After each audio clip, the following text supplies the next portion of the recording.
Good morning, students. Today we are going to see another topic of biodiversity and its conservation. Causes of biodiversity loss.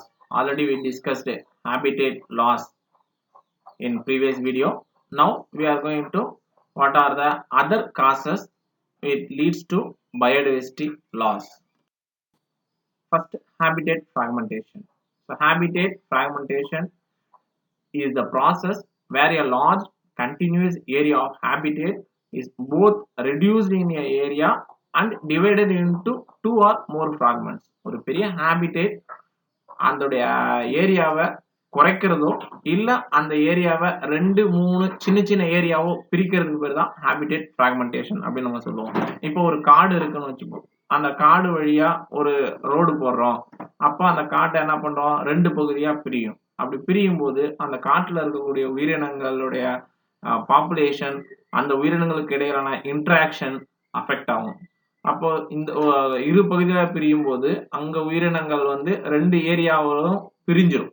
அப்ப இந்த ஏரியாவில் இருக்கக்கூடிய உயிரினங்கள் தனியாகவும் அந்த ஏரியாவில் இருக்கக்கூடிய உயிரினங்கள் தனியாகவும் ரெண்டு சின்ன சின்ன பகுதிகளா பிரியும் போது அதோட பாப்புலேஷனும் குறையும். அந்த ஏரியாவிலேயே உருவாகி அந்த ஏரியாவிலே வாழ்ந்துட்டு இருக்க உயிரினங்களும் அது மூலயமா அஃபெக்ட் ஆகும் இந்த ரோடு போறது மூலயமா.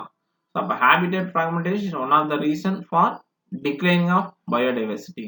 ஸோ அதனால என்னடா நடக்குது, அது பெரும்பாலும் எந்தெந்த பர்பஸ்க்காக இந்த ஹேபிடேட் ஃப்ராக்மெண்டேஷன் நம்ம நடக்குது அப்படின்னா, ஒரு இண்டஸ்ட்ரியல் எஸ்டேட் உருவாக்குறதுக்காக, டிரான்ஸ்போர்ட்டுக்காக, அர்பன் ஏரியாஸ், டேம்ஸ் கட்டுறதுனால, இல்ல கிராப் லேண்ட்ஸ் அக்ரிகல்ச்சர் லேண்டா கன்வெர்ட் பண்ணும்போது, ஸோ இந்த மாதிரியான ப்ராசஸ் அப்போ இந்த மாதிரி ஹேபிடேட் லாஸ் பெரும்பாலும் நடக்குது.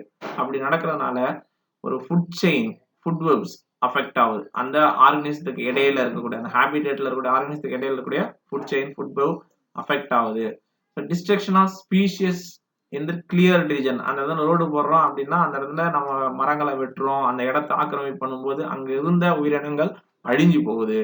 And an integration of species restricted to these habitats, அந்த ஹேபிடேட்லயே சர்வே ஆகக்கூடிய அங்க உருவான அங்க அதிகமா இருக்கக்கூடிய உயிரினங்கள் அதனால பாதிக்கப்படுது. And decreased biodiversity in habitat fragments, அந்த ஹேபிடேட்டை நம்ம பிரிக்கும் போது அதோடைய ஸ்பீஷியஸ் டைவர்சிட்டி டிக்ளைன் ஆகுது, பாப்புலேஷன் டிக்ளைன் ஆகுது. ஸோ இது எந்த மாதிரி உயிரினங்களை அதிகமா பாதிக்குது அப்படின்னா, which organisms require large areas for their survival, like elephant.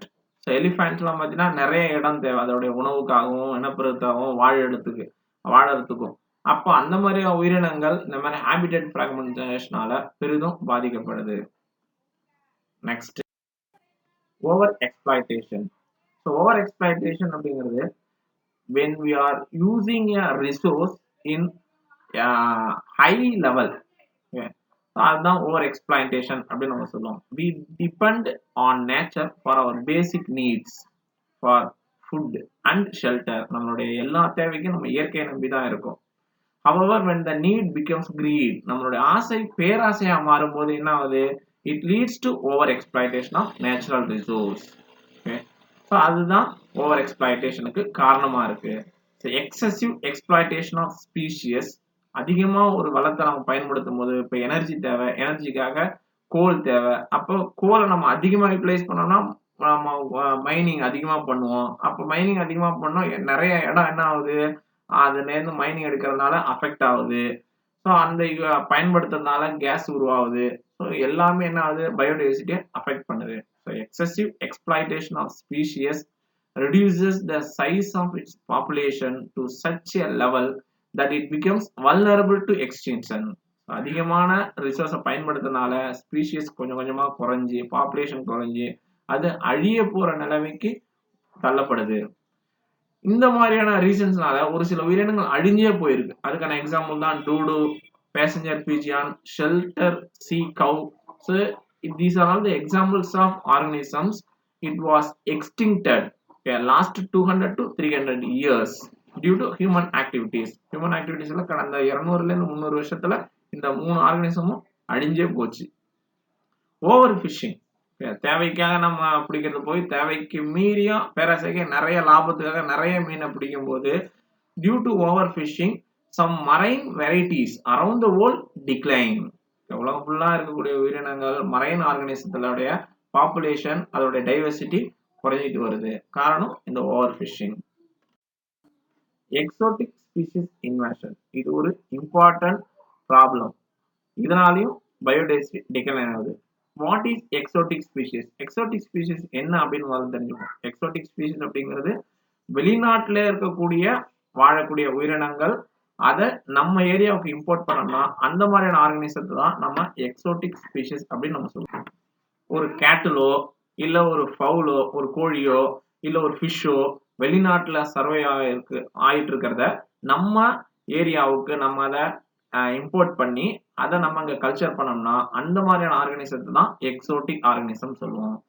பொதுவா இந்த மாதிரியான ஆர்கனைசத்தை எதுக்காக நம்ம இம்போர்ட் பண்றோம் அப்படின்னா அதோட கமர்ஷியல் வேல்யூக்காக, அதிக லாபத்துக்காக, இல்ல அப்படின்னா அதோடைய சம் ஸ்பெஷல் கேரக்டர், ஒரு பெஸ்ட் ரெசிஸ்டன்ஸா இருக்கலாம், இல்ல ஒரு பயோ கண்ட்ரோல் ஏஜென்ட்டா இருக்கலாம், இல்ல வேற ஏதாவது யூசஸ்க்காக அந்த ஆர்கனைசத்தை நம்ம இம்போர்ட் பண்றோம். அப்படி இம்போர்ட் பண்ற ஆர்கனைசம் தான் நம்ம இண்டிஜினஸ் ஆர்கனிசம் எக்ஸ்டிண்ட் ஆகிறதுக்கு காரணமா இருக்குது. அப்ப இண்டிஜினஸ் ஸ்பீஷியோட பாப்புலேஷன் குறையும் போது இட் அஃபெக்ட் பயோடைவர்சிட்டி. ஸோ அப்போ exotic species invasion also one of the reason for decline of biodiversity or biodiversity loss. அதுக்கு ஒரு சில எக்ஸாம்பிள்ஸ் கொடுத்துருப்பாங்க. கீழே பார்த்தீங்கன்னா திலாப்பியா ஃபிஷ், அதுக்கு தமிழ்ல என்ன சொல்லுவோம், ஜிலேபி கண்டைன்னு சொல்லுவோம். Scientifically it called as Oreochromis mossambicus. So அது இந்தியா ஃபிஷ் கிடையாது. This fish belongs to South Africa. Due to its productivity, அதோடைய உற்பத்தி திறனுக்காக அதை 1952ல கேரளாவுடைய இன்லேண்ட் வாட்டர்ஸை கல்ச்சர் பண்றதுக்காக அதை இம்போர்ட் பண்ணாங்க. சவுத் ஆப்பிரிக்காவில இருந்து இந்த ஓரியோகிராம்பிஸ் மொசாம்பிகஸ் ஆர் ஜிலேபி கண்டைங்கிற ஃபிஷ்ஷை இம்போர்ட் பண்ணாங்க. அப்படி இம்போர்ட் பண்ணி வளர்க்க ஆரம்பிச்சதுனால கேரளாவிலே இருந்த இண்டிஜினஸ் ஸ்பீஷிஸ் குண்டியஸ் டுபிஸ், லேபியோ கொண்டியஸ் இந்த மாதிரியான ஸ்பீஷிஸ் உடைய population greatly decreased and it become extinct. So இது காரணமா இருக்கிறது இந்த exotic species invasion. So exotic species have proved harmful to both aquatic and terrestrial. So இது aquaticல மட்டும்தான் அஃபெக்ட் ஆகும், terrestrial அஃபெக்ட் ஆகும்லாம் கிடையாது, அஃபெக்ட் ஆகாது அப்படின்லாம் கிடையாது. exotic species invasion அப்படிங்கிறது both aquaticக்கும் சரி terrestrialலையும் சரி அஃபெக்ட் பண்ணும். எக்ஸாம்பிள், இது இன்னொரு example. So introduction of Nile perch, a predatory fish into Lake Victoria in East Africa. East Africa Lake Victoriaல நைல் பிரிச்சுங்கிற ஒரு ஃபிஷ்ஷை இன்ட்ரடியூஸ் பண்ணாங்க. ஸோ அது என்ன ஆச்சு அப்படின்னா அங்கேயே அந்த லேக்லயே சர்வைவ் ஆன நிறைய இண்டிஜினஸ் ஸ்பீஷிஸ் எக்ஸ்டிங்க்ட் ஆகிறதுக்கு அது காரணமா இருந்தது. It leads to extinction of an ecologically unique assemblage of more than 200 natural species. Okay, unique assemblage, ஒரு குரூப்பா வாழ்ந்த ஒரு ஸ்பீஷியஸ் அசம்பிளேஜ் அதை எக்ஸ்டிங் பண்ணிடு அழிச்சிருச்சு. இந்த ஒரு ஸ்பீஷிஸோட இன்ட்ரோடக்ஷனால, நைல் பெர்ச் அப்படிங்கிற ஒரு ஸ்பீஷிஸோட இன்ட்ரோடக்ஷனால அங்க ஒரு குரூப்பா வாழ்ந்த 200 நேச்சுரல் ஸ்பீஷிஸ் அழிஞ்சிடுச்சு. அது எல்லாமே என்ன அப்படின்னா சிச்சில்டு ஃபிஷ், அந்த வகையை சார்ந்த fishes. Another exam papaya mealy bug. இது பப்பாளி மரத்தை அஃபெக்ட் பண்ணக்கூடிய ஒரு வகையான பூச்சி. ஸோ இதோடைய ஆரிஜினேஷன் அப்படின்னு பார்த்தோம்னா சென்ட்ரல் அமெரிக்கா, மெக்சிகோ இந்த நாடுகள்ல தான் இருக்கு. ஆனா அது பெரும்பாலும் அந்த இடத்துல தான் இருக்கக்கூடியது. இப்போ அஸ்ஸாம்ல, தமிழ்நாட்டுல, வெஸ்ட் பெங்கால்ல இருக்க, அங்கெல்லாம் இந்தியாவில் இருக்கக்கூடிய இந்த ரீஜன்லாம் இது இன்ட்ரோடியூஸ் ஆயிருக்கு. ஸோ இந்த மாதிரியான ரீசன்ஸ் இதே பப்பாளி மரத்தை அதிகமா தாக்கி அதை டிசீஸ் காஸ் பண்ணக்கூடியது. இந்த மாதிரி நிறைய எக்ஸோட்டிக் ஸ்பீஷிஸோட இன்வேஷனால இண்டிஜினஸ் ஸ்பீஷிஸோட பாப்புலேஷன் டிக்ளைன் ஆகி அதனால பயோடைவர்சிட்டி லாஸ் ஆகுது. Next, global climate change. So global climate change இதுக்கான முக்கியமான காரணம் அப்படின்னா industries. Due to development of industries, it causes global climatic change because industries emit more amount of gases. Okay, that gases contain CO2, other greenhouse gases. It causes pollution and also increase the temperature of our earth. So it leads to global climatic change. Okay. So industries can run only with the help of energy. Energy na industries run avadu. அந்த energy எங்கேருந்து கிடைக்குது? Fazil ஃபியூல்ஸை burn பண்றது மூலயமா தான் அந்த energy industries கிடைக்குது. அப்போ Fazil ஃபியூலை burn பண்ணோம்னா அதுலேருந்து நிறைய கேசஸ் உருவாகுது. அந்த கேசஸ்ல carbon dioxide, greenhouse gases, இந்த மாதிரி நிறைய கேசஸ் எமிட் ஆகுது. அந்த கேசஸ் குளோபல் கிளைமேட்டை அஃபெக்ட் பண்ணி சேஞ்ச் பண்ணுது. ஸோ இந்த மாதிரியான கேசஸ் என்விரான்மெண்ட்ல அதிகமாச்சு. இப்போ கார்பன் டை ஆக்சைடு அதிகமாக இருந்ததுன்னா என்ன அர்த்தம்? கிரீன் ஹவுஸ் எஃபெக்ட் அதிகமாக நடக்கும். கிரீன் ஹவுஸ் எஃபெக்ட் அதிகமாக இருந்தால் என்ன ஆகும்? எர்த்தோட temperature, global earth temperature was raised. Okay, due to rise of temperature it affect the many of the habitats. So இது ஒரு reason. global climate changeம் biodiversity affect பண்ணும். அதான் கொடுத்துருப்பாங்க. climate change increase land and ocean temperature, changes precipitation patterns. Okay, precipitation pattern மழை பொழியோடைய அளவு அதை மாத்துது. And also rises the sea level. sea levelலையும் ரைஸ் பண்ணுது. டெம்பரேச்சர் ரைஸ் ஆகுது, precipitation pattern அஃபெக்ட் ஆகுது, sea level ரைஸ் ஆகுது. ஸோ அதனால இதுக்கு காரணமா இருக்கிறது நிறைய காரணங்கள்.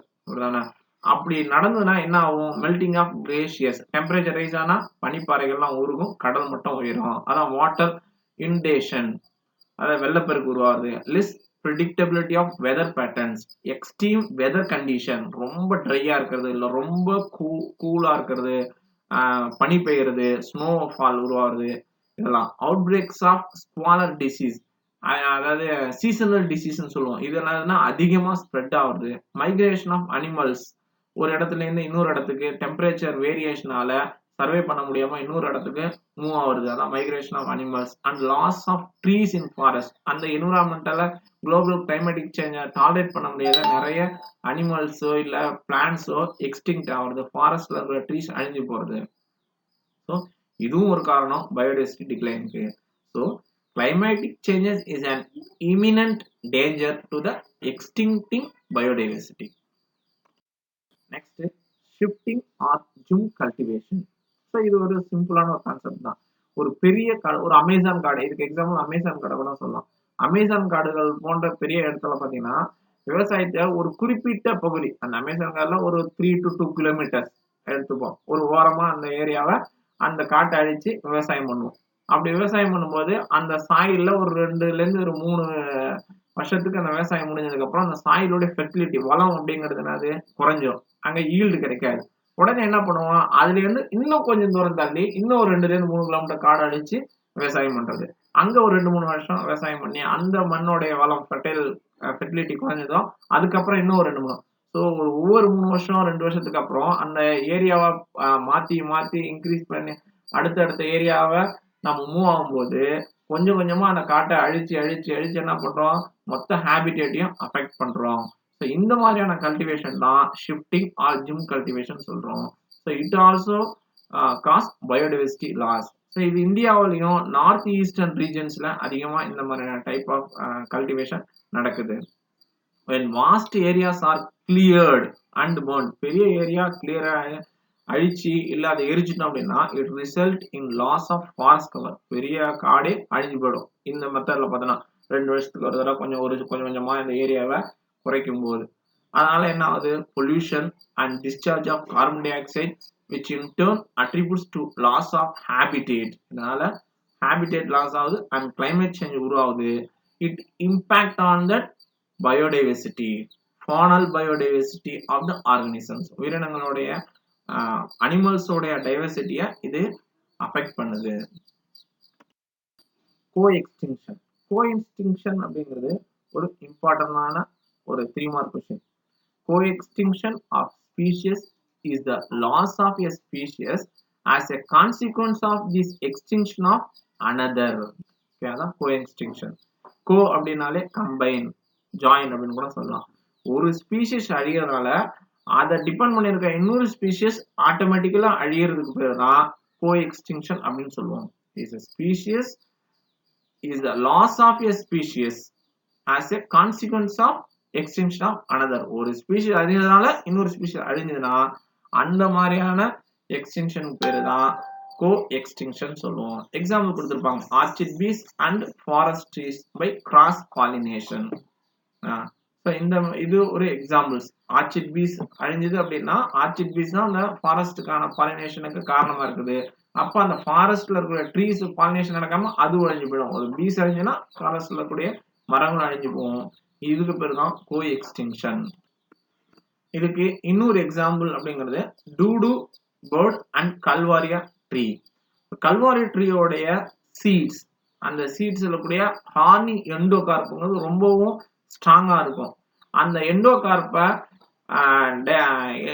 டெஸ்ட்ராய் பண்ணக்கூடியது டூடு பேர்ட்ல இருக்கக்கூடிய இன்டெஸ்டைன்ல டைஜஸ்டிவ்ல செக்ரீட் ஆகக்கூடிய டைஜஸ்டிவ் என்சைம். ஸோ அந்த எண்டோகார்ப்பை டைஜஸ்ட் பண்ணி அது எலிமினேட் பண்ணும்போது அந்த சீட்ஸ் என்ன ஆகுது, அதுல இருந்து நியூ ஸ்பீஷிஸ் உருவாகுது. ஸோ அப்ப அந்த கல்வாரியா ட்ரீயோடைய பாப்புலேஷன் அதிகரிக்கிறது டூடு பேர்ட் ஒரு இம்பார்ட்டன்ட் ரோல் பிளே பண்ணுது. So if the dodo play was extinct, dodo bird அப்படிங்கிறது எக்ஸ்டிங்க்ட் ஆச்சு அப்படின்னா இந்த கல்வாரியா ட்ரீயோடைய அந்த சீடோட எண்டோகார்ப்பை டைஜஸ்ட் பண்ணாம அப்படியே செட் ஆகும்போது அங்கேருந்து நியூ ஜெர்மினேஷன் உருவாகிறதுல ஆட்டோமேட்டிக்கலா அந்த பாப்புலேஷன் கல்வாரியா ட்ரீயோட பாப்புலேஷன் குறைஞ்சு போகுது. ஸோ அப்ப dude bird and Kalvaria tree, so both are have a connection to maintain the biodiversity. If one species, a dodo bird, was extinct, it also affect the population Kalvaria tree and the population also affect. So இதுதான் co-extinction அப்படி நம்ம சொல்றோம். Next, finally, intensive agriculture. So intensive agriculture means its spread of agriculture is sometimes at the cost of wetlands, grassland and forest. Intensive agriculture is based on a few high yielding varieties. அப்ப என்ன பண்றோம், agriculture நிறைய இடத்துல நிறைய தேவைக்காக நம்ம பண்றோம். ஆனா தேவைகள் அதிகரிக்கும் போது ஈல்டு அதிகரிக்கிறதுக்காக எந்த ப்ராடக்ட், எந்த ஒரு பர்டிகுலர் ஸ்பீஷிஸ்ல ஈல்டு அதிகமா இருக்கும் அதை அதிகமா பயன்படுத்துறோம் கல்டிவேஷனுக்காக. அப்ப அந்த குறிப்பிட்ட ஸ்பீஷிஸ் மட்டும் நம்ம அக்ரிகல்ச்சர் பயன்படுத்தும் போது ரிமைனிங் ஸ்பீஷிஸ் அந்த பாப்புலேஷன் கொஞ்சம் கொஞ்சமா குறைஞ்சி அது எக்ஸ்டிங்க்ட் ஆயிருது. We are selecting a species for agriculture. Only few species used for agriculture. As a result, there is a reduction in genetic diversity. குறிப்பிட்ட வெரைட்டியை மட்டும் நம்ம பயன்படுத்துறோம். அதனால என்ன ஆயிடுது, ரிமைனிங் இருக்கக்கூடிய ஆர்கனிசம்ஸ் எல்லாமே எலிமினேட் ஆயிடுது. It also increase the vulnerability of a crop plants to sudden attack by pathogen and pest. ஒரு குறிப்பிட்ட ஸ்பீஷிஸ் ஈஸியா பேத்தோஜன் அஃபெக்ட் ஆகிறதுக்கும் பெஸ்ட் அஃபெக்ட் ஆகிறதுக்கும் காரணமாகவும் இந்த மாதிரியான குறிப்பிட்ட வெரைட்டியை மட்டும் நம்ம யூஸ் பண்றது ஒரு காரணமா இருக்கு. There are only few varieties of traditional paddy strains today due to use of hybrid varieties in Tamil Nadu. அதனால வரக்கூடிய ஒரு ப்ராப்ளம் தான் கீழே லாஸ்ட்ல கொடுத்துருக்கோம். தமிழ்நாட்டுல நிறைய பாரம்பரிய நெல் விதை இருந்தாலும் ஆனா இப்ப நம்ம ஹைபிரிட் விதையை பயன்படுத்த ஆரம்பிச்சதுனால இப்ப ட்ரெடிஷனல் பேடி ஸ்ட்ரெயின்ஸ் பாத்தீங்கன்னா ஒரு சிலது மட்டும்தான் இன்னமும் இருக்கு. இது காரணம் இந்த மாதிரியான இன்டென்சிவ் அக்ரிகல்ச்சர் மெத்தட். தேங்க்யூ.